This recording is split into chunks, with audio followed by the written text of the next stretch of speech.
अप्रैल 2025 की बात है। शहर में गर्मी अपने चरम पर थी। ऐसा लग रहा था जैसे सूरज सीधे सिर पर बैठा हो और तपिश हर किसी को बेचैन कर रही थी।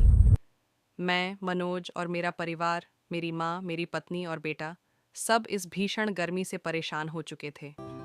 तभी हमने मिलकर फैसला किया कि हमें कहीं ठंडी जगह जाना चाहिए। एक ऐसी जगह जहाँ सुकून हो, हरियाली हो और गर्मी से राहत मिले।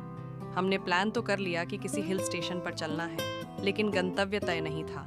बिना किसी निश्चित जगह के हम बस यूं ही निकल पड़े उत्तराखंड के पहाड़ी रास्तों की ओर, उम्मीद में कि रास्ता ही हमें मंजिल दिखाएगा।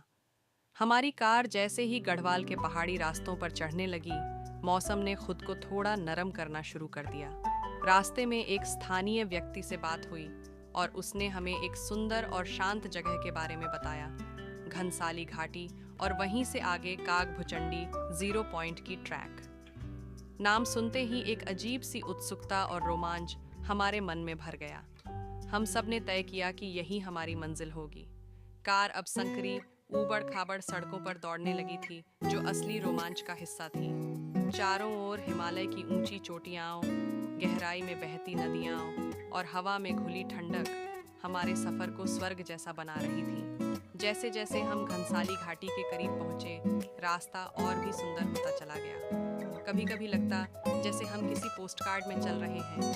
हर मोड़ पर नई घाटी, हर बेंड पर नई नदी और हर हवा के झोंके में हिमालय की ठंडी सांसें।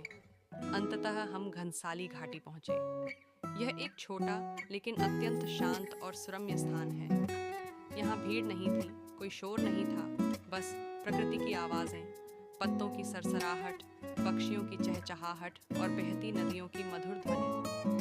हमने तय किया कि अब अगला पड़ाव कागभुचंडी 0 पॉइंट होगा और हम वहाँ ट्रैकिंग करेंगे। मेरी माँ, मेरी पत्नी और बेटा ऑल रेडी। हमारी ट्रैकिंग सुबह शुरू हुई। शुरुआत में रास्ता थोड़ा आसान था, लेकिन जैसे जैसे हम ऊपर चढ़ते गए, रास्ता कठिन होता गया। लेकिन इन कठिन रास्तों में भी एक अलग ही मजा था।